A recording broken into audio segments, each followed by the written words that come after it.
So, welcome to this final session of the forum, Where to Land. We are welcoming a few guests that were not part of the collective work of the past 2 days, but that are very interested in the outcomes of this work, so very welcome to them.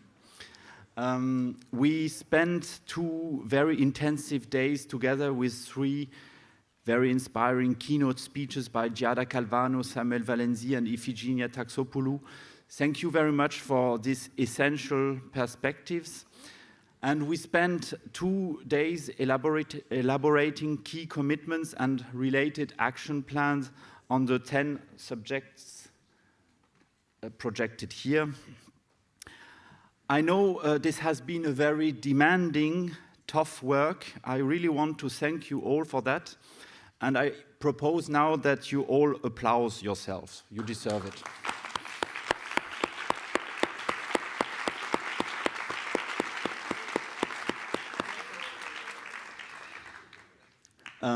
For this closing session, each group choose 1 ambassador. I understand that some groups even chose more, so they will join on stage, no problem, to present in a maximum of 5 minutes 1 key and radical commitment and the associated actions. After these presentations, we will offer the floor to Christelle Gilabert.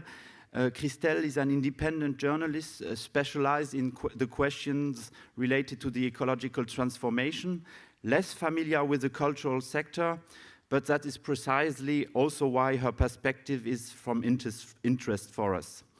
And finally, after this presentation, this synthesis by Christelle Gilabert, we would like to open a discussion on what should happen next with Where to Land.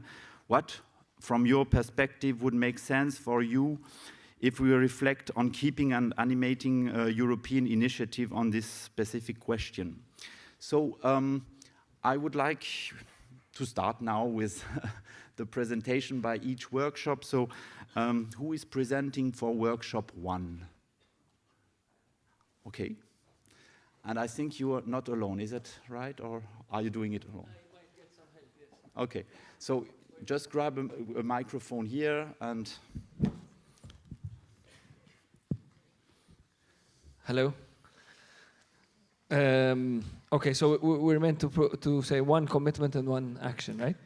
Yeah, that was the idea. I suppose maybe some adapted this, but well, we were quite strict with that, because otherwise it will. You have 5 minutes. Okay, no, definitely 1. Okay, so first of all, we acknowledge that these all the commitments we've written, especially the ones enforced individually, should be supported by institutions, organizations, and a suitable political and financial framework, whilst balancing the climate responsibility in terms of mobility according to mobility motivation, options, nature, and scale of the organization and regional context. So we wanted to make that as a framework for our own commitments. We called it Chapeau. So the action, I'll say the action first and the commitment later.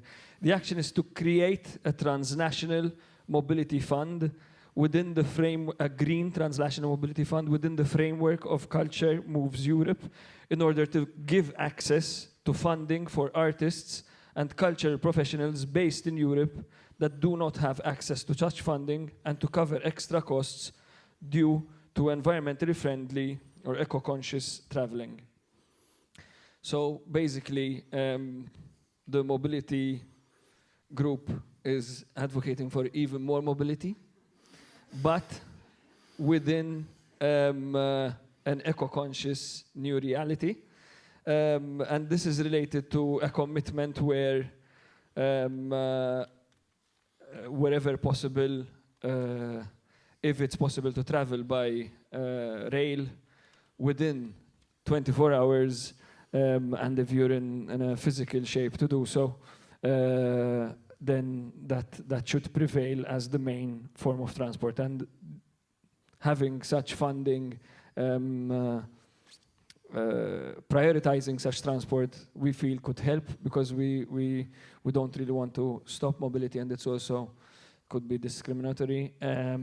But there are other commitments. We don't have time to I don't know if you're keeping my time. You still have 2 minutes and a half. So I'll say another thing. One thing that was quite a radical commitment is to ask the higher institutions, with the help of experts, to produce an X number of, to refurbish an X number of the train stations with proper train connections, transnational train connections, even on the peripheries, to start investing in rail travel more than air travel, so that we can work, sleep, and travel comfortably on trains. Another action point was to actually have an art rail, we call it, as an incentive to have a flat rate for travel all around Europe. But then there was also the argument that we might be thinking in a silo if we're giving this just to artists. So maybe that the performing arts sector becomes a test for this by 2023, but by 2025 there would be a flat rate for anyone in Europe traveling by rail. I think those give quite, I mean, there were more commitments. I invite you to obviously see whatever the follow-up would be, but those are the ones I think that I'm capable to mention at this point. Thank you. Thank you very much.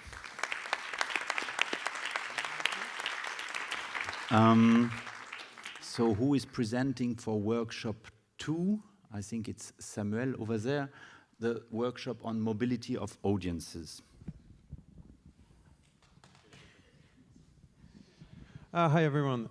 First, thank you my group, because I didn't want to present. And they didn't leave me any choice. So thank you guys, it's great. And girls, bravo. Okay, I'll do it anyway, and I'm happy to do it. And I'd like to thank my group anyway, because I had 2 really amazing days with you. Really, it was a thrill to discuss these topics. So we were talking about the mobility of audience. And the first commitment we made together is that we'd like to measure and understand the audience mobility and develop shared tools to do so. So the basis of our work is to say that we cannot solve a problem that we haven't set properly. So we'd like to make mandatory mobility surveys, carbon footprints associated, and public reporting. So that is very important for us, because that's the basis. So I know that I'm supposed to give 1 commitment. That's why I will present 2 commitments. So we also like to, that's the second commitment, to encourage the use of sober and low emissions mobility and active mobilities, and make it attractive. We were also saying, make the low emissions and active mobilities sexy. Make them sexy again. What do we mean by that? So we thought about all the solutions that you can imagine, about carpooling, about the fact that you can fix your bike when you will arrive at the theater, that people will reload your battery and so on at the clock room, blah, blah, blah. But what we were thinking mostly is that, is it serious to ask people to come at our events cycling when you are sponsored by Audi, or sponsored by fossil fuels, by energy companies? So we said we will ban informations on our events on how to come by plane. It should be banned. It should be. That's radical, but it should be. And the second one is we should ban sponsorship and advertising on fossil fuels company, car, planes, energies company, and claim for European help when it jeopardized the model of poorer events. That's what we were saying. But I'd like to add one last thing, and I stop, Herman, just to say that this is a systemic problem. So focusing on mobility of audience when you have to deal with mobility of audience, it's too narrow. So if we don't imagine a world where artists move more than the audience, we'll miss the problem, right? We'll miss the solution. So it's also a fact that if we don't, for example, abandon the clause of exclusivity for our artists, this world where we encourage sober mobility won't work, right? So we said it's systemic, and it's not enough just to focus on audience mobility, to challenge with audience mobility, right? So that's it. Thank you.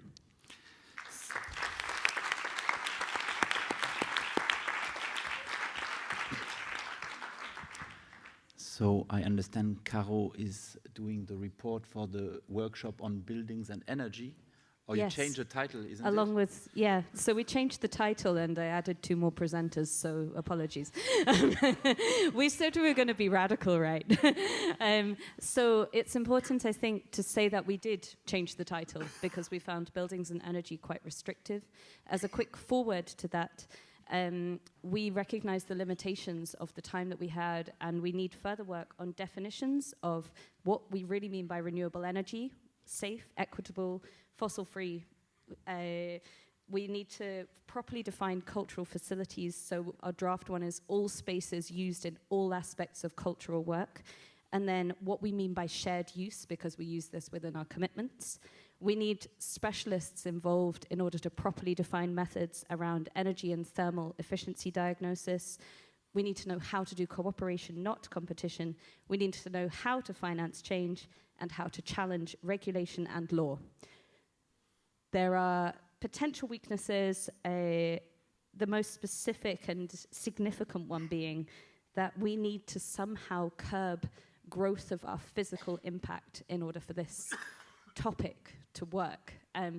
We need to decouple it from cultural growth, and we figured that was actually a question that's probably going to be responded to within one of the other workshops. So our proposed alternative title was Net Zero Carbon, Environmentally Regenerative, Accessible and Inclusive Use of Space for Performing Arts. Okay, and so now I'm going to hand to Christophe, who will give a quick overview of the commitments. Yes, hello. So about the commitments, the first ones were by 2024, having a diagnosis of thermal and energy inside the venues with a common toolkits to define priorities, and the strong parties advocating and lobbying institutions, public institutions, in order to get the finance for those diagnoses. And for sure, for the venues, monitoring and reporting the energy consumption in order to get the diagnosis. And by 2030, really ambitious, having an overall EU implementing energy efficient renovation plan.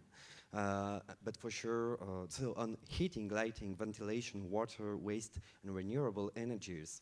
The thing is, the financial cost will be to be assumed by public authorities, so we set a strong and ambitious strategy to advocate and lobby the European institutions, as well as the national authorities and local authorities, in order to get financial help. Yeah, I think say about the adapting cultural uses, and then we can wrap up. Yeah, I think it will be quite long for this. Do you want to go for the other one? Shall I do the 6 or 7? Yeah. Okay. We're not going to give you all our commitments. I'm going to talk about. We're going to talk about 2 more, just really quickly. So, and these we consider to be priorities. So, one is really quickly to establish cross-sector consortium to negotiate collective purchase of renewable energy from suppliers that demonstrate a genuine commitment to equity, safety, and additionality. We think that the cultural sector has huge leverage in negotiating with energy companies on a kind of continental level to try and enforce kind of more commitment to renewable energy. If we think about the amount of organizations, what they represent in terms of people, but also the audiences that they can speak to. And the other thing is that just this idea about buildings, because it came up, this question of new buildings. I'm just going to read you what we wrote, okay? New cultural buildings may be necessary to bring cultural equity to our communities, but they should only be approved and funded when sustainability and carbon neutrality is a priority in their life cycle. They must be highly efficient, powered by renewables, and maximize equity and access for use. We can't sit here and say there can't be any new cultural buildings, because if you're in a region where you don't have one, that's not fair. But we have to make sure when we build them that they're efficient and carefully built with sustainable futures in mind.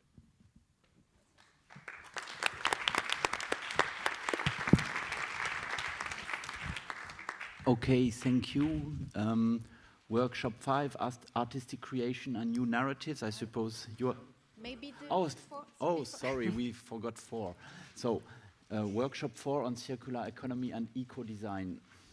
Yes, so for the fourth workshop, we had a lot of commitments. I don't know if you had a look at posters, but we had ambitious commitments about passport for materials, about structures, sharing structures or recycling structures, and also training and setting ambitious targets, quantitative targets. But we decided altogether that to achieve those commitments, the first one we had set it was necessary, and this one is ensure that circular economy is value and strategic driven. Training boards of directors, top management and curators in circular economy was the first step to achieve all the other commitments. So I will present the action plan for these commitments. So the first action would be to create a training for top management and board members, acknowledged by a certificate. It would be a short training, maybe something like 2 days or 4 half days, and it would be like having your first aid cards. You know, you have to renew it maybe every 3 years or every 5 years. It's both systemic and political level, and the person in charge would be schools and vocational training organization, together with the experts, and we would need public fundings, and we would need to base on existing experience at an international level. We would like to go quickly on that action. It would be, the training could be ready at the end of 2023, and we would like to have 100% of all those top managers and board members trained at the end of 2025. And it would increase the number of people trained and the percentage of people trained at a European level.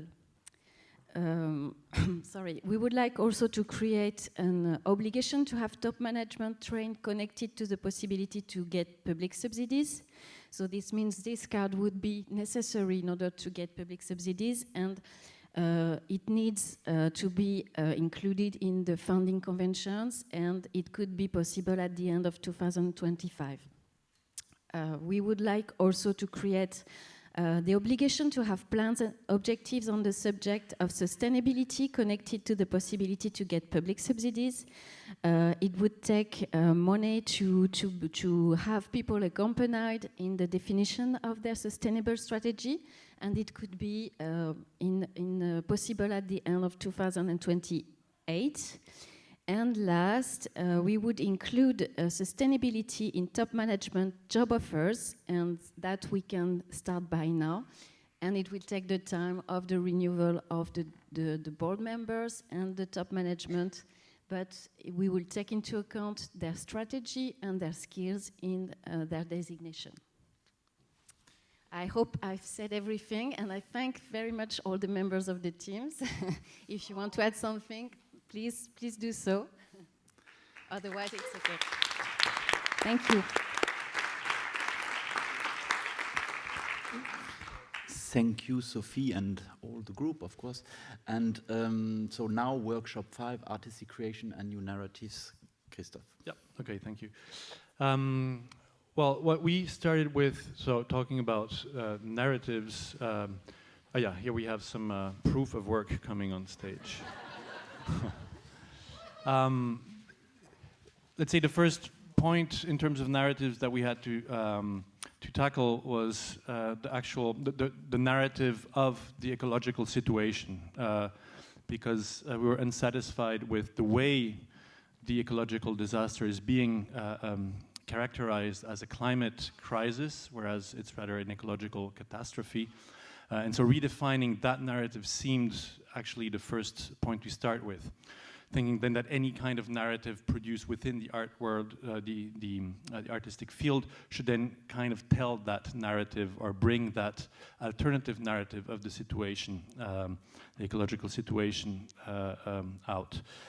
So rather than being a gas crisis, a climate warming problem, it being a problem of the way we inhabit the planet, the way human species takes too much space on the planet. This said, it opened up, of course, a pretty broad spectrum of things that we had to discuss. What was then necessary at one point is to write a little preamble to kind of, let's say, situate the work we're doing. So I'm going to first read that one and then come to the commitments. There was a requalification of commitments into a manifesto. It seemed to be more better suited. So, artistic creation and practices and new narratives. Preamble. There is an alternative to the extractivist economy. Art should open these alternative horizons and re-enchant the world in times of catastrophe. This manifesto is written by a group of professionals in the performing arts field, including artists, curators, managers, producers, and thinkers gathered at the European Forum Where to Land. We convey an intersectional perspective. Nevertheless, we acknowledge the limits of our bias, working predominantly within Western Europe context and taking it as a point of departure. This manifesto is a living entity. We invite you to take it further or pick some parts of it and translate it according to your context and your needs. Make it live the way you want. Looking at the artistic practices, we identify what kind of narratives are being generated through their modalities of production. We focus on art as a quality that can be incorporated into a multitude of disciplines, sectors, and communities. Okay, so what we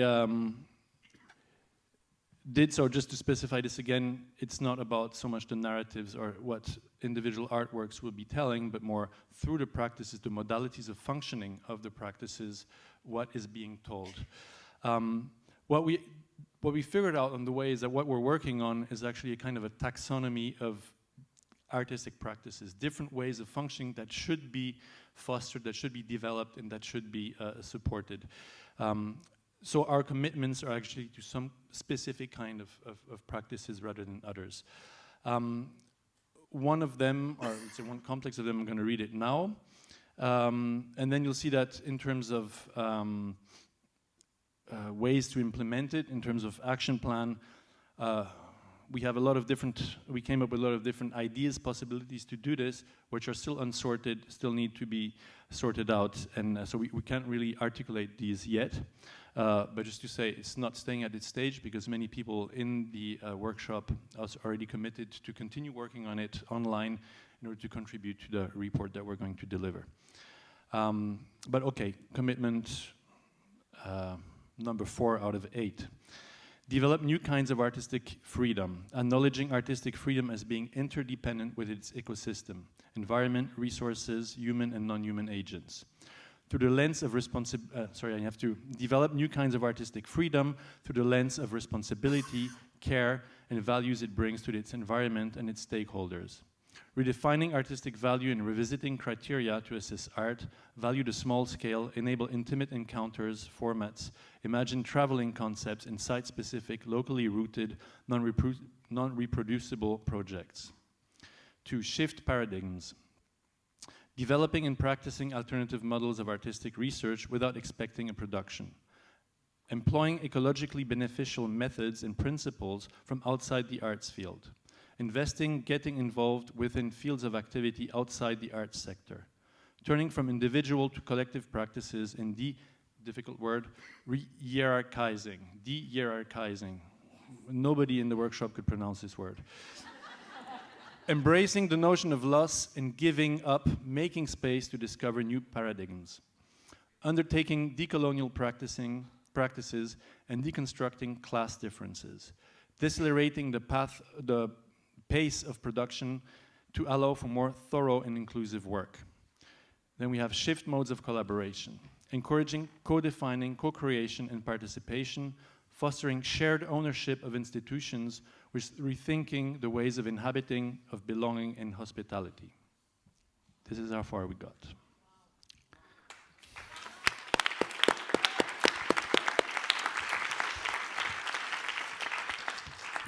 Okay, thank you. Workshop 6, digital sustainability. So just a little bit of context, because maybe it was just us, but the digital tech sector is the fastest growing, most damaging sector currently. So the notion that replacing live with digital is a myth. This is not the solution. So within that context, I'm going to sort of focus on 3 key commitments that we made, which is reduce the amount of data traffic we produce or contribute. So it's the same concept with anything else. Reduce what you do. Inform people about the impact of our digital footprint and alternatives which you offer. So take people on the journey with you transparently. And 7, when you choose a digital product or service, make sure it meets most of the following criteria. It offers options to control the amount of data being transferred or stored, is open source software, provides strict data protection, has no business model which is based on user data and user behavior, so no surveillance capitalism, and supports longevity of use. Storing data is incredibly energy inefficient and resource heavy. So with that in mind, though, some of our action plan is really around raising awareness about the problem through capacity building and sharing of knowledge and guides and practices.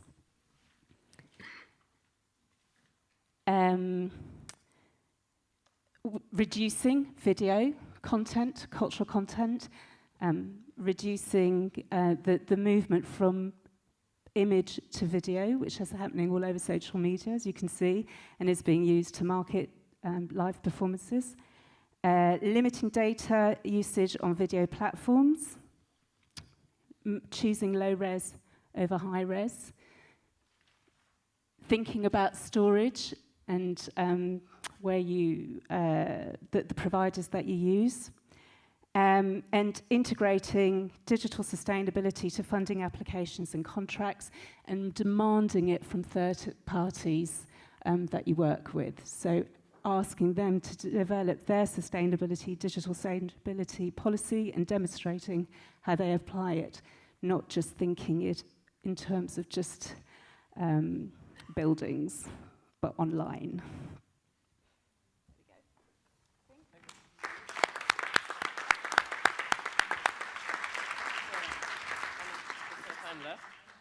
Can I add something? Yeah. You have still we 2 or 3 have time minutes. left. Yeah. I would really like to stress the fact that we can't only look at low carbon digitalization. We have to look at real sustainability, a real sustainable digitalization. Because if you as a sector don't contribute to the reclaiming of the internet and to build new public spaces in the internet, because if you look at the data traffic, nearly all of the internet is a private place. It's owned by private businesses. And you should contribute to the disruption of those business models who are built about surveillance capitalism and so on. So you should be contributing to making the internet a more public and open space again.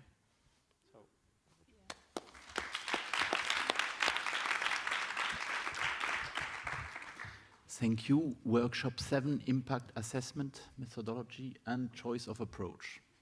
Yes, thanks Martin for joining me. So our discussion actually was evolving around 4 commitments. And our starting point was kind of, we need actually task forces who know the different contexts in Europe and who know different tools in order to actually agree on a common framework on impact assessment, potential methodology and potential tools. So after a certain period of time, we would actually have this framework and a set of tools that can be applied in, let's say, a context that is not only limited to greenhouse gas emissions, but as exhaustive as possible. That's what we said. But it would be up to the task force actually to look more into detail into this. And other commitments were actually about creating an institutional body that provides training and capacities for the organizations of the sector, but also kind of a body that is able to monitor those. And well, a huge part of our discussion was also about actually sticks and carrots. So what should be mandatory, what should be voluntary, and the most radical one that we chose. Maybe you want to introduce it?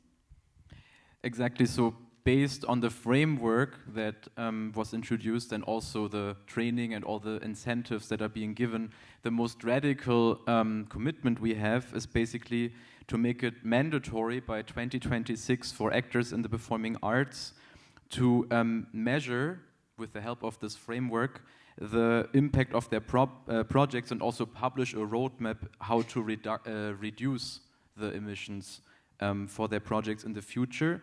And then you could go on and say by like 2029, for example, there's also going to be a lot of data on the sector as a whole in order to also make it easier to assign different, like for example, emission budgets to different typologies of production places. So like a theater might be, it might be easier to compare theaters in Europe and also like little collectives with other little collectives in Europe and kind of be able to assign a certain budget to them.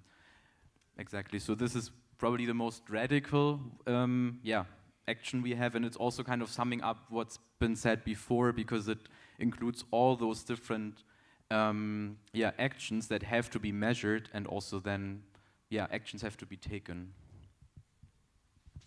Thank you.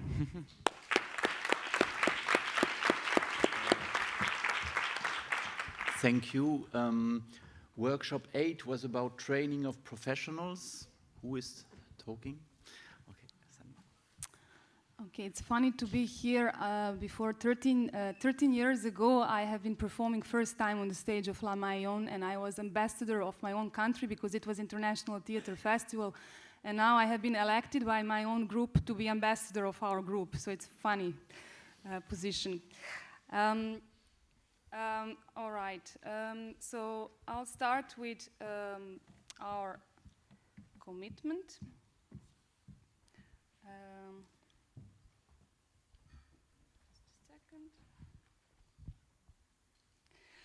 So I'll keep it short. I'll not explain the work we did in 2 days. I will just simply read what was our commitment and explain a bit our action plan. Our commitment was work towards the implementation of an ambitious program of continuous training for all cultural professionals with the objective that by the end of 2025, each cultural professional should have participated. Excuse me. I just have a message from the translator. Do not hesitate to slow down a little bit. Okay, sorry, you're doing the great job. It's my fault. I'll do it again. All right. Work towards the implementation of an ambitious program of continuous training for all cultural professionals with the objective that by the end of 2025, each cultural professional should have participated in a professional development covering climate literacy and the way climate change intersects with other ecological and social spheres, applied skills in relation to their specific role and responsibility, and transformation management and how it implements change. From 2025, they will continue to participate in ongoing professional development or training. Actually, the name of our group has changed in the last minute, and honestly, I don't remember the name because it's really far too long. But we were challenging the notion of our understanding of what training is, and therefore we also suggested that the name of the group should not be a training for professionals, but maybe something with co-learning, I would say. And when we were talking also about action plan, we stressed the notion of collective effort, which means that in our action plan, we proposed also part of the training that is meant to be for all the professionals should be a moment where not only people from the institution are coming together and doing the training, but also people from outside institution are invited, such as freelancers and both also policymakers. So here we go. There is our action plan. It is to have one day spent on the farm together, people from the institution with policymakers, with freelancers, and producing food together. Producing food would learn us several things about also our own way of producing, because we would be in contact more with the material world, and we believe that we should also rely on the resources that are just materialistic and that are at the hand. But also, on the other hand, it would offer a possibility to negotiate our own interests, for example, cultural field and policymakers, in a more relaxed and non-formal way. And collective effort would be in actually producing something together, which would be food. Thank you.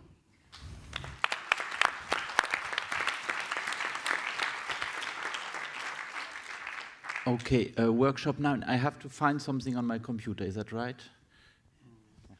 We can manage to do it without the file.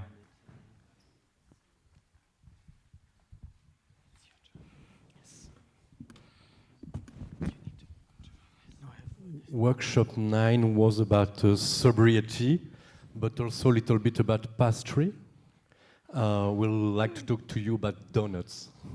Yes. So, sobriety is a transversal issue, so we didn't want it to present commitment, but 4 different actions, all aiming to reduce our carbon footprint. Sergio? So we assembled, committed to, in our group, in our workshop, we assembled, committed to a certain number of commitments, but then we decided to think about actions. And the first one is to develop a simple and universal carbon and social impact assessment tool. So this carbon and social impact assessment tool is could be a kind of carbon production donut. It's called a donut because it's a graph that looks like a donut. It's a circle. It has a circle form. And the aim of this graph is to try and measure an optimal level per spectator. So we can measure and assess what the impact of our activity is. So that's basically the first thing we have to develop, a universal and simple carbon and social impact assessment tool. So we can move on and make policies in our venue. So this is the first thing we thought about. Yeah, this donut would be like the basis for also the other 3 actions, and actually also this bit connecting to the measure of that you had in group 7. So in point 2, we said one important thing is that actually the funding organizations come together and agree on certain criteria that actually bring us all together until 2030 to reduce our carbon emissions to 80% less. So actually everything is depending on the funding system, and the funders together need to decide what kind of criteria do they set up to come down to that level, because we know all we have to reduce to the 80%, and everything is depending on money from public or private. The third action that we propose is to build self-organized interdisciplinary committees that are actually controlling that donut and that measures, and who also need, of course, the power. It is, of course, all of us, we are somehow people with power in all our organizations, but we believe that somehow it is depending on our people in all our organizations that bring in the activities and the actions by themselves, what to change. And this can be only possible if you really think about that the organization itself is learning and is not depending on the people in power position to tell them what they have to do, but let actually the organization themselves develop it. And the fourth action is about reducing the carbon footprint of touring by more cooperation and less prestige and less competition between our venues. And the idea is to share schedules from 1 to 3 years before the programming in advance with all possible houses in a 200-kilometer radius to divide carbon production donut burdens. Of course, it needs to reorganize the sector to work with networks, European networks or regional networks, to be able to share all this data and to treat it in order to be able to share the touring and reduce the impact. Thank you. Thank you.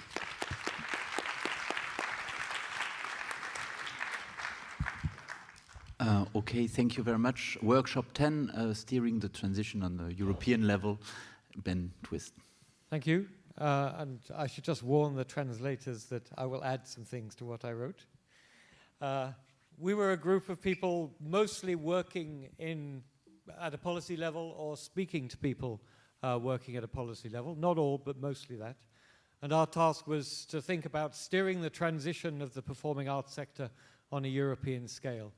And I think it's worth saying that some of the people in our group were challenged because they need to refer to their memberships, the people that they work with, and that is it was difficult for their organizations to make commitments.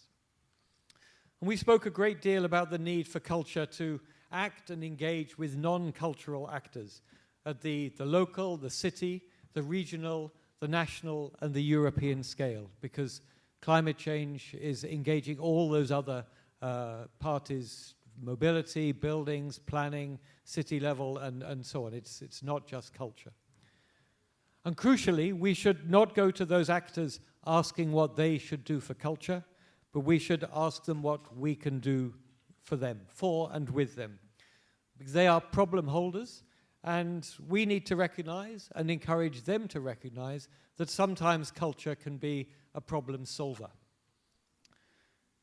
And so we all agreed to go back to our organizations and use the power and influence that we have as individuals, really, to raise the agenda to the policy level across the board, and really to make climate change move to the top of the agenda rather than just further down. It needs to be at the top. And just on that point of being a problem solver, I want to come back, and this is partly personal, but I think it was agreed by the group, to the icebreaker that many of us used, which was, what is your superhero's power? And the arts, the performing arts, but all the arts, superhero's power is influencing society on climate change as well as on everything else. We tell stories in various ways. We bring people together to think collectively. We have buildings to meet in and to share with other organizations. We have enormous audiences to which we can bring knowledge to. We can make work, and we've heard about that from one of the groups. We can show what we do by example, and we can bring our publics with us. They love us, they work with us. And I would say further that what is our kryptonite, the thing that gets in the way, and that's fear of action, fear to act. And we also touched this afternoon on the importance of learning from, not just teaching, but learning from and giving priority to young people, future generations, and those who are not in the audience today for all those various reasons, including the Global South. Thank you.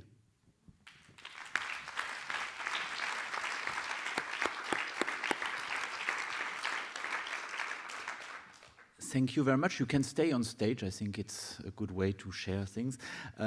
We will invite Christelle Gilabert, who as I said, is an independent journalist. She spent the 2 days with us observing the process, the discussions, and she will give us her perspective on what we did. It's good. All right, is everybody ready? So, hello everybody, I think you've seen me walking around, running around everywhere over the past 2 days, wondering perhaps what I was doing. I'm really happy that I could be here and spend these 2 days with you and discover this world, the world of performing arts and culture. Thank you again to Herman and Camille for inviting me and trusting me to express these few final words, which I hope will bring you something. When we talk and think about culture, we think of words, pictures, and the emotions that it makes us go through. We think of pictures, representations of these encounters that fill our heads. And there is another world that we have long neglected, that is behind these pictures, the infrastructures, the equipments, the people, the materials, and mobility. All these things that is still so hard to understand the cost of it and the carbon imprint and carbon impact of these things. But we know we have to change these things. Culture, like all other sectors, has basically found a wall, is in front of a wall, the wall of reality, the wall of its own materiality. But don't worry, you're not the only one. And allow me to say, and I'm sorry, but despite your inventiveness, your creativity, your imagination here, just like other sectors, you're just like everybody else. And it's time for you, just like it is for the rest of society, to come down, to come down back on earth and understand sobriety. So now that I've said these things that you already know and that you share, the belief that you share, I guess, with me, I've asked myself 1,000 questions. What could I tell you about this experience? How can I try and bring to a conclusion what has only been a small introduction, really? So among all the things that I have seen and heard and felt with you, I think I'd like to really pause and take the time to talk about 3 words that have resonated with me. And I think these 3 words could and should go with you when you live here. So the first word that I think about is radicality. A word that I'm pleasantly surprised to have come across here, because otherwise I'd rather see the word in these kind of big events. The word would rather be efficiency, innovation. But the word radical is a word that I don't see in these big events. Either it's with militants and fighters in a way. So I'm really happy that I could see it here in an event that is more institutional. I'm glad that you dared to use the word of radical. And in one of your workshops, you even dared to use another word. I would even maybe say a bad word. You talked about degrowth. And I'm really proud of you, so congratulations to the workshop number 9 for using that word and daring using that word. You've shown me you were ready to change the path and to invent and to free yourselves from the productivity and competitive schemes that we all have to follow because of the system we live in.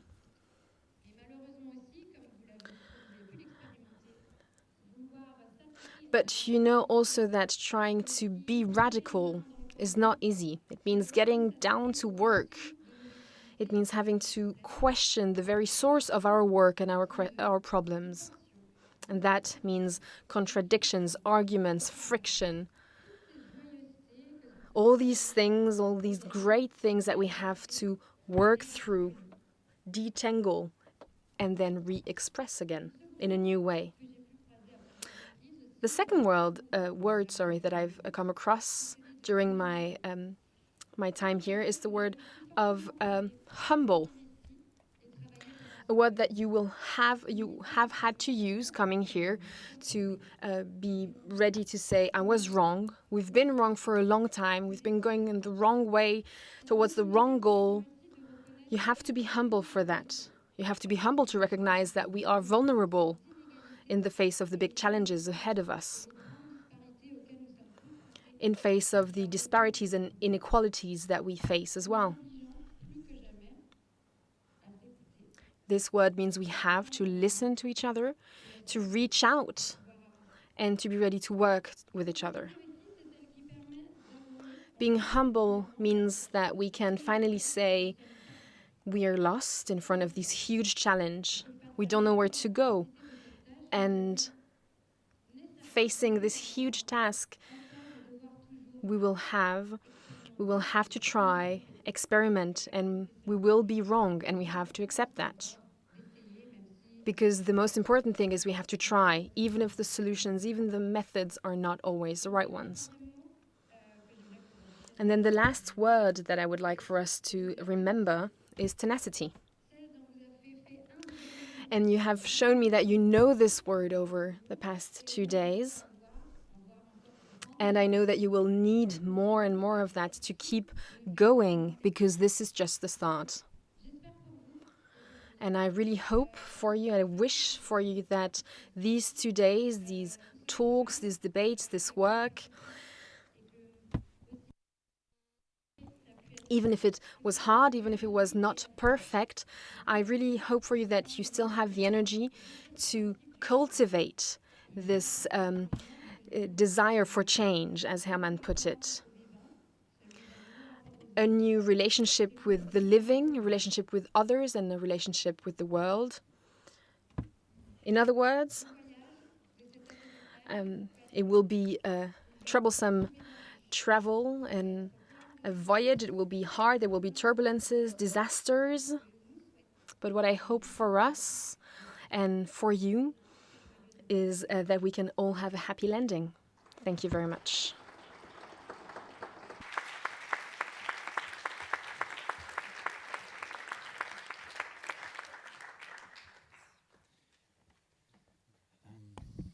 Merci beaucoup, Christelle. Thank you very much.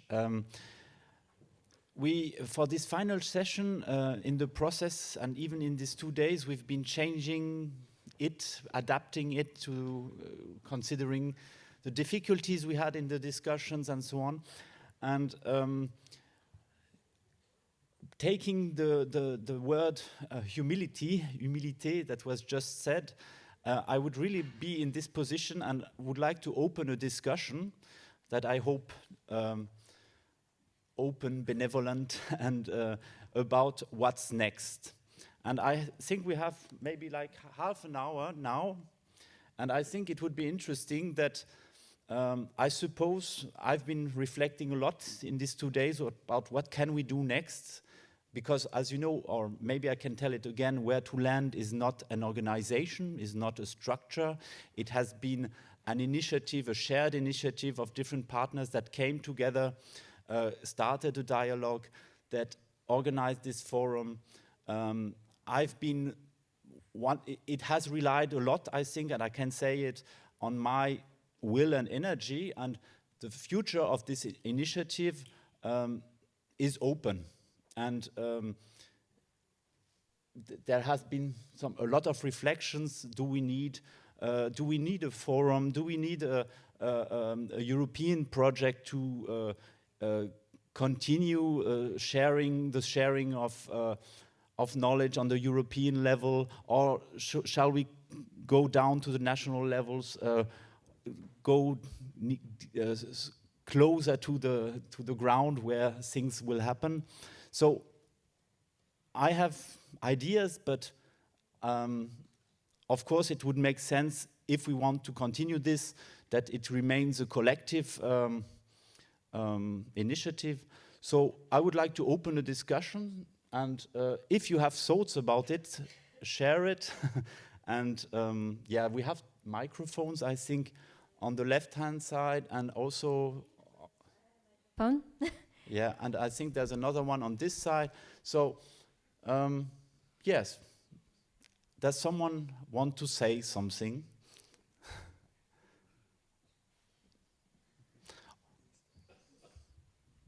Maybe one person could start and here, Sophie. So maybe here. Non, amène le micro devant, oui. Merci. Merci beaucoup. Okay. No, I just wanted to share a remark that in nearly all the groups, we were asking for in action plans to have tools at a European level. So my consideration was maybe we need something like an agency or something to help cultural organization to work and to share standards, tools, assessment tools, training tools at a European level, and to have a sharing of good practice. But that was just a consideration, listening to everyone in their action plan. Okay, Ben, would you like to say something? In response to that, we spoke quite a lot about this, and we came up with the idea that there needs to be a European overarching framework, but it needs to be built in that it should be implemented at a local level, because the differences between in different countries in terms of practices, politics, policies, funding, and geographies, and all those things are so important that this cannot be done it cannot be implemented at a European level. And I don't know whether Chiara would agree, there's even differences between Scotland and England which are not far apart, and they're technically within the same country. But legislation is different, the way we do things is different, the size of the organizations is different, and even the geography is different. So yes, an overarching framework at a European level, but build into that how this will be implemented at a local, regional, city, and national level. Okay. Christophe would like to react, and then you. Well, something very basic. I think it's time. Time to do this work, and well, I guess it depends a bit in what position one is, but time is something which needs to be made available. So I would say, in principle, here it's very luxurious conditions, because you have your costs reimbursed, you're even paid in a way to do it. That is something which I think we need to find a way to guarantee if that kind of work goes on, because it's not something we can do on the side, like next to our work, to just, yes, we're committed, but it's not going to work that way.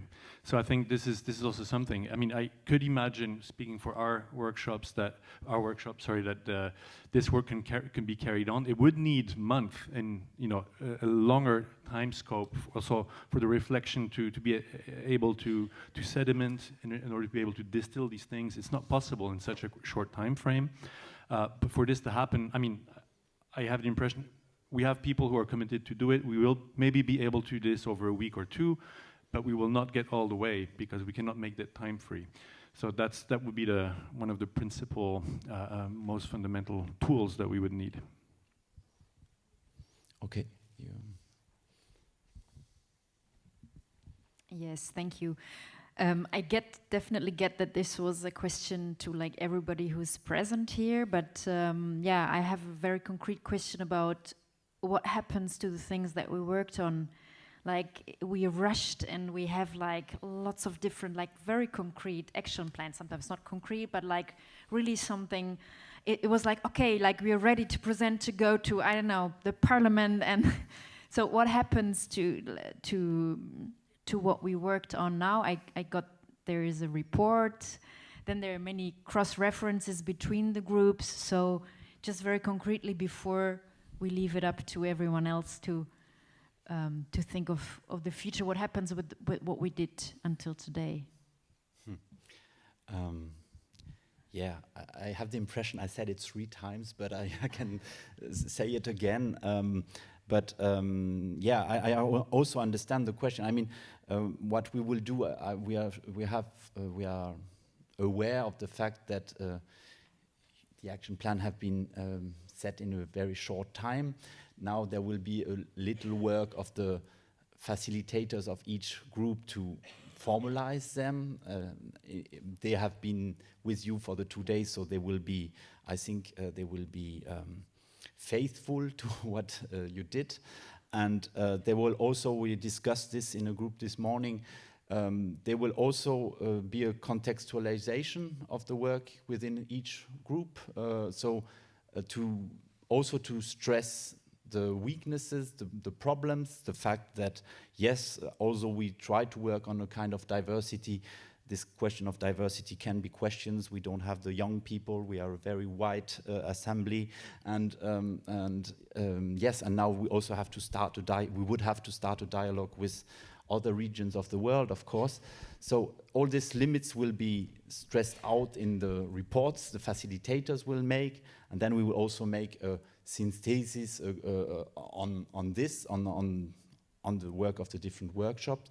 We will gather text from the keynote speakers, so we will gather this material, yes, and then we will send it to you, of course. We will send it to all the participants, and we will send it to the professional organizations, to stakeholders, to policymakers, to testify about what we did here.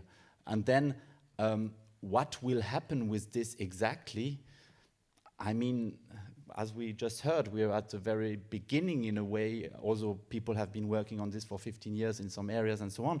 We are at the beginning of this. So I think we shouldn't be afraid of the fact that this will be a hint for further discussions with policymakers and so on.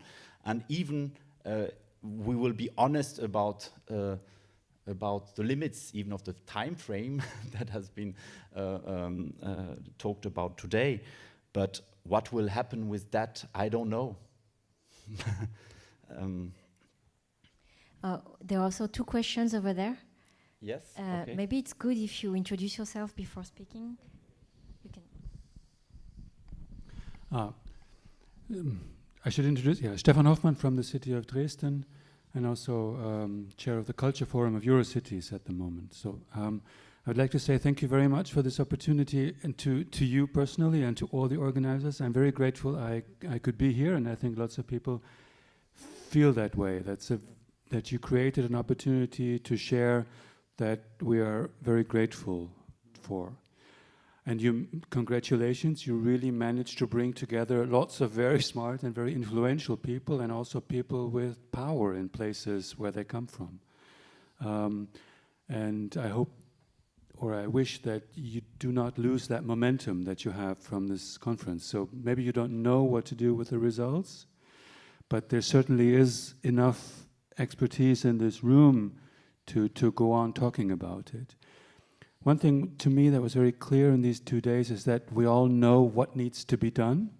All these recommendations or commitments are very clear and very precise, and they have been around for a while. Iphigenia has told us about the 90s and that it's been there. But what we don't know at the moment is how we can translate that into very urgent political action. And I think that's the thinking that needs to be done in the momentum that you have maybe from this forum to continue. That would be my observation. Thank you. Another question? Yeah, I'm the facilitator of Workshop 6, and in my group there was the need for the report, but also for further information, maybe additional research on different aspects of digitalization, in my example. So maybe there has to be a European actor who provides and shares knowledge about sustainability, about different topics. And especially in my topic, there are not so many differences in countries, because in a digital world there are no really borders. You have different jurisdictions and laws, but the digital infrastructure is nearly the same, no matter in what country you are. And therefore, there would be the case for further guidance and informations which would be interesting for any countries and any cultural organization, and I sensed a lot of energy to just take action. Some of my participants already made screenshots and sent them to their public relation people in their teams, so just let's act, and next week we will do this and this. So I just think we have to educate the sector more, share knowledge, and just let's act. Okay, thank you very much. There is an observation over there, a question in the middle of... And Nicolas, yes, you have a mic, you can talk, and then in the middle here. Voilà. Nicolas. Et comme j'ai vu que tous les anglophones... And as I saw that all English-speaking people here had headsets, I know that they can use the translation. So I'm Nicolas Dubourg. So the key question is, what remains? What can we do about it? So I'm just speaking for my organization with about 500 members, structures in France. And for us, our way to tackle complex topics in Syndeac is how to unite around them and how to what needs reforms, concrete reforms or funding. So to build a scheme like that, unions need to consult their members to work on these topics, and it takes a lot of time. And regarding transition, it came back again and again these last few days. It's like reinventing the wheel. In French, we have a similar allegory with butter, but let's go back to this. How can we accelerate? And every time we have a solution, it's not the best way to accelerate the transition. We saw during the workshops that most of the answers are practically settled. So we see where we have to go. And when an organization has to commit to something, they will be able to adjust, because it's the reality of each commitment. But we will have a basis, quite a solid basis to enable us to accelerate. Another question was on governance, and this kind of two-day forums help us in every country to meet policymakers and to tell them we are a moving sector. We are on the move. We are always moving. I heard we took time to react, and it's true. It's quite incredible. We talked about this with Herman 1 year ago, saying that our sector was not moving at all. But I feel like this movement is accelerating, as testifies the number of people present here. In Strasbourg, we saw places where this ecological mutation is quite adequate, appropriate. When we create this kind of movement, it's an event, it's a memory which we are building and which enables us to remember what happened here in Strasbourg. So I would like to support what Stéphane from the Eurocities network earlier. What comes next? All actions that we will do through all the connections that we have created here. So I hope that it will be local, because this is where ecological transformations happen. But when we will need to accelerate at a European level, the networks that we built here will be tools to build on in the future. So we do not need to create new networks. There are already many existing networks, but the question is how the ecological mutation comes in these networks. We all have many meetings every day, but we have to work in the places we are in to make sure that this topic is very present. So to finish on the calendar, we hope that we will be able to create a transformation plan by the end of 2022. So only 2 months to go. Thank you very much. Just like to add that there have been many questions about the we. Herman, you said, what's the we? Here. Let's face the truth. We're all busy and we all took 2 days of our time to discuss these topics. So we are motivated people. And it's a good thing, because we are more and more. That's what I see since I started working on these topics. We are motivated people willing to struggle for life from culture. Guys, that's amazing. Guys and girls, that's amazing. That's a great thing. And sometimes we'll have the feeling that we fail, but I think that every victory we will get, will be very important, because as we said, there is no small gesture when we understand what climate is, what life is. So I would just like to say this, we're motivated people, and now starts the work, right?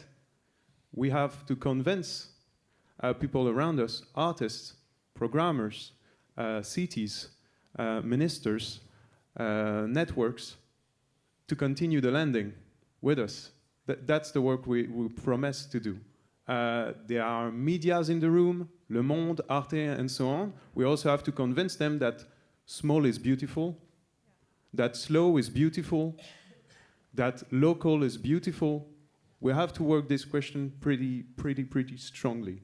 So I'd like to say just this, we are motivated people, and it's a very good start. Okay, thank you.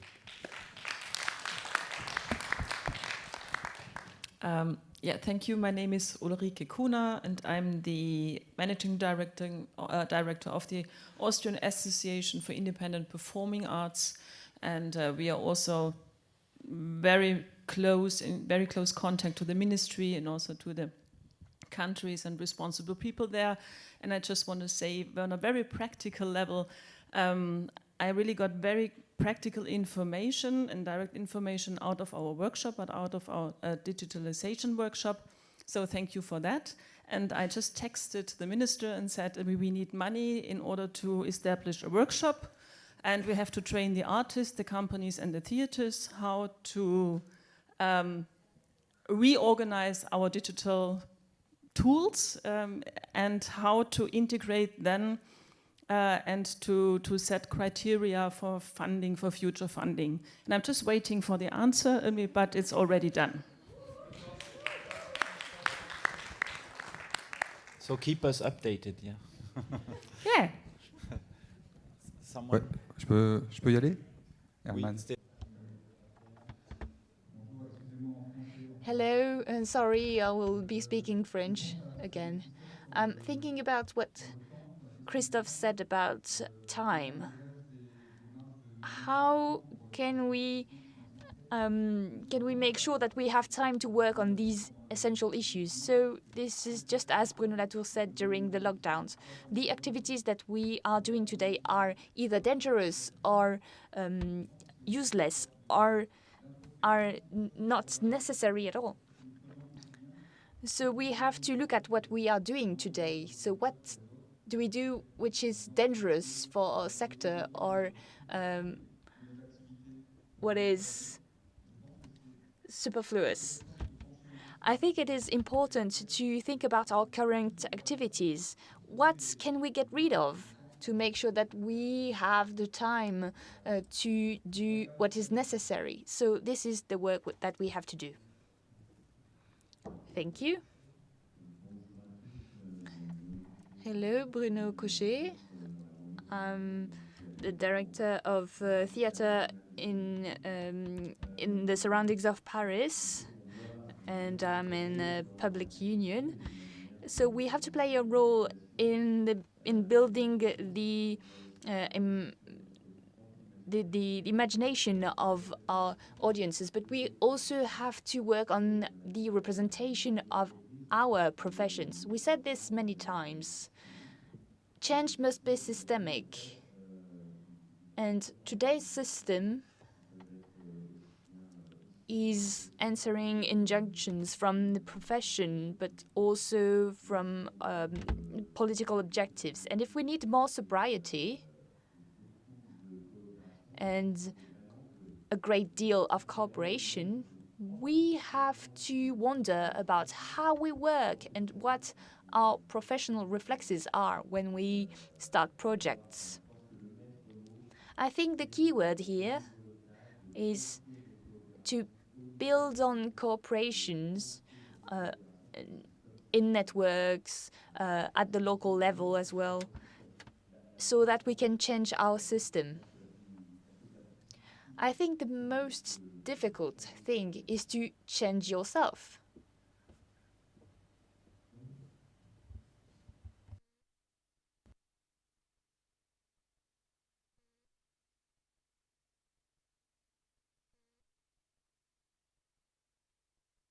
I think it's a great initiative, and thank you. Probably I'm the guy from the smallest place here, so it's been great. To share two things that I think where to land could improve and going forward is that many problems here are, and many solutions we came up with, are dependent on others, not the performing arts sector alone. And the creative sector, even Europe thinks in terms of creative Europe, is bigger than the performing arts sector alone. So there's film, television, games, music. It's huge when you think about it. And to affect policymakers, you're discussing digitization and not involving the gaming industry. We're discussing buildings, but museums. We're discussing stuff that is more probably affected by other sectors within the creative environment than the performing arts. So I think if we join forces there with the creative sector and the creative economy as a whole, we'll have a much stronger voice when it comes to policy and much stronger numbers when it comes to policy, because us telling train operators that they need to have better trains for them is a smaller argument. So I think that if Where to Land actually increases to become, first of all, even in terms of diversity here, I'm the only one from an island, we're mostly white. I think that there could be better representation, although I think that a huge effort has been made. And also diversity in the creative sector, because together we're so much bigger in numbers. If you see the statistics, as a creative industry, we're huge in terms of the gross domestic product of countries, but the performing arts alone is less powerful. And these are things, climate change it's an emergency for everyone. And in an emergency, if a fire bursts out here, there would be people having different roles. Someone would get the hose, throw the water because they have the water. Someone would be ushering, someone would be ringing the bell. And I think that together we need to find what our role exactly is in this emergency. And because there are others that have more water to throw, but we can maybe usher better and ring the bells better. And if we work together as a larger sector, not the performing arts alone, maybe it could make more impact. Thank you. Yes. The question I have when I hear this is if we want to achieve the goals, we should also reflect on the alliances, because my question is if we want digital sustainability, is it a good thing to ally with the gaming sector, or is the gaming sector not something that... But they have to be part of the discussion. Yeah. They have to be part of it. They have to be on the table. Yeah. Okay. It's those 2 days is a proof that we are ready for individual and systemic changes, because we are people from the artistic sector, we are artists, programmers, people from networks. But I really miss the policymakers in those days. It's for you. We have one here. I know. There is the only. She is the only one, and she's from my city. So thanks. But I really miss the policymaker. I mean, we have worked on Excel files.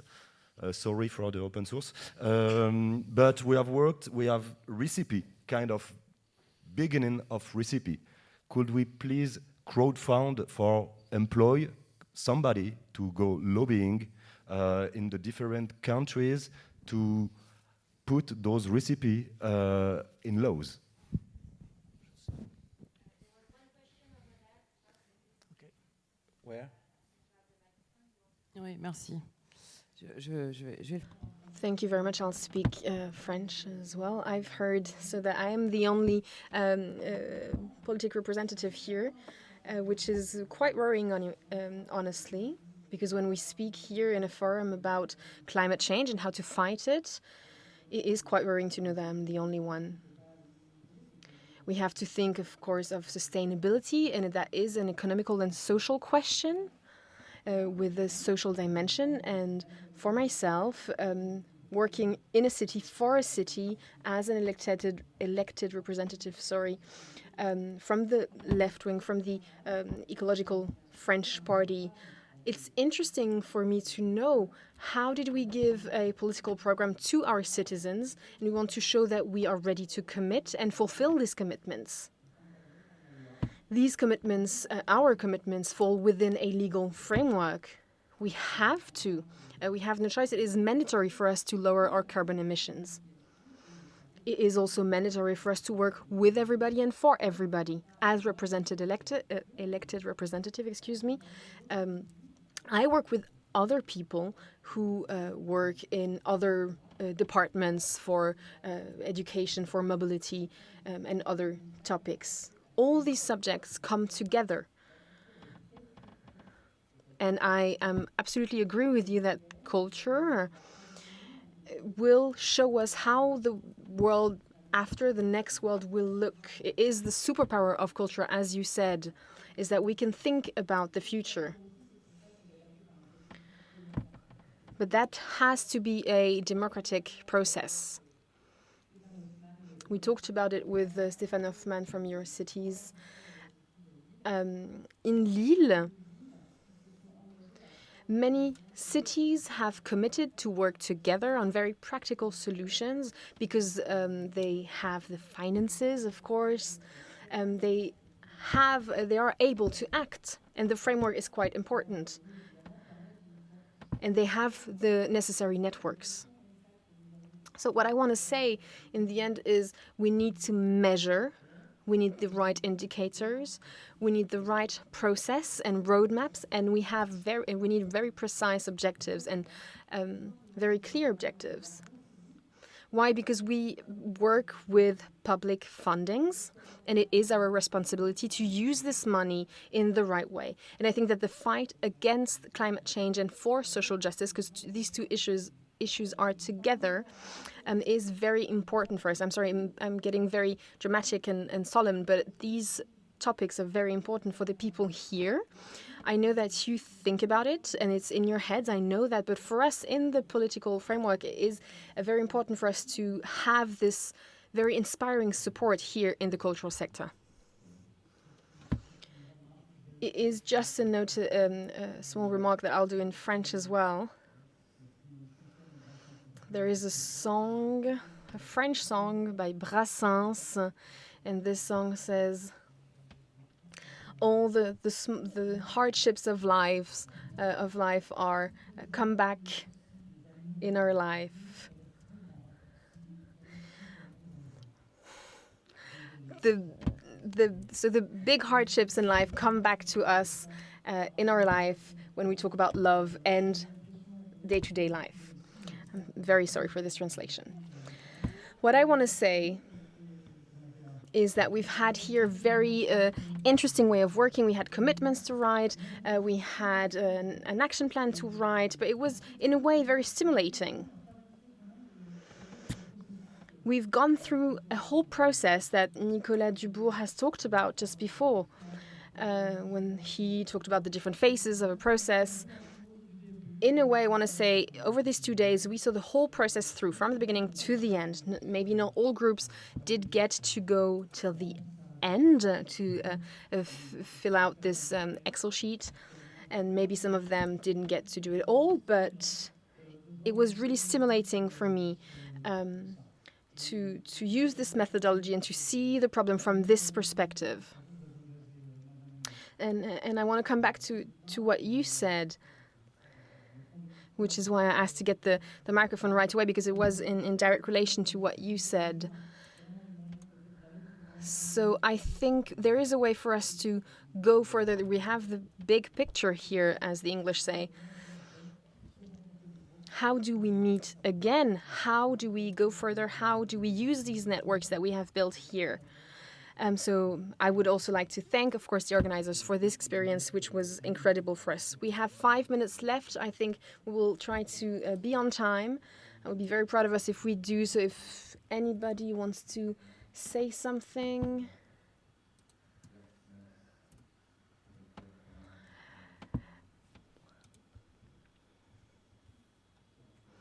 Does anybody want to say something? Anybody have a question, maybe?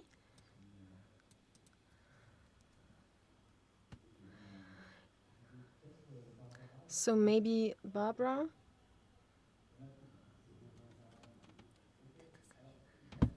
Pour le plaisir, parce qu'on a récupéré la photo quand même qu'on a fait hier matin.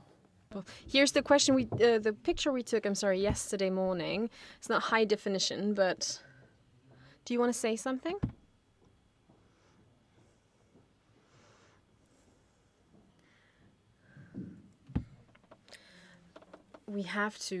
I have to talk, and we have to talk and debate and exchange. I believe in that.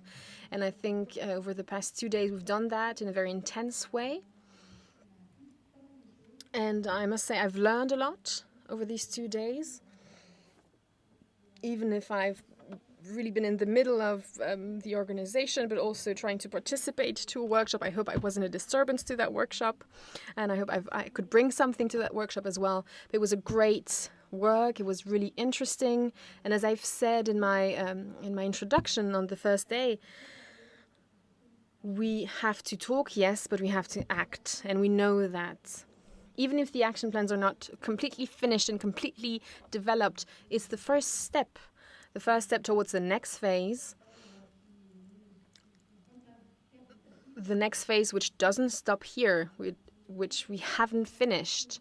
We're not here to finish anything, really. It's not a conclusion of anything. It's the beginning. We're here to think about the next steps. I've understood that the city of Strasbourg will follow us and help us and try to think with us, maybe with Herman as well, to think about the future with Herman and the other organizers, of course.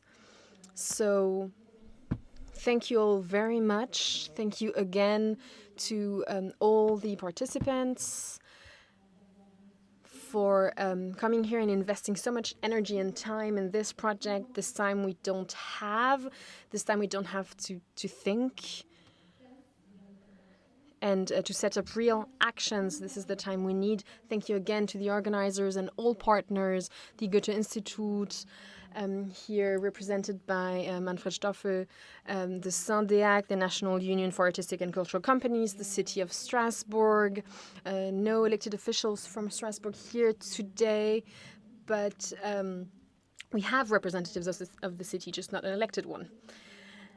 Thank you again to Camille and Herman for helping us and for organizing this real work of thought, how to think at all levels. I'm not sure how to phrase this, but a way of thinking that really takes into account all levels and all different parts of the structure. And they gave us the opportunity to come together to build something together. So thank you. And I hope to see you again soon, very soon, if I may say so. I know that each and every one of us will act wherever we are and wherever we come from. But there's always the need. We always need to know that we're not alone. We're not alone in what we do and in what we see. And we've talked a lot about solidarity. but we need to be able to rely on each other to go forward. So thank you very much for that.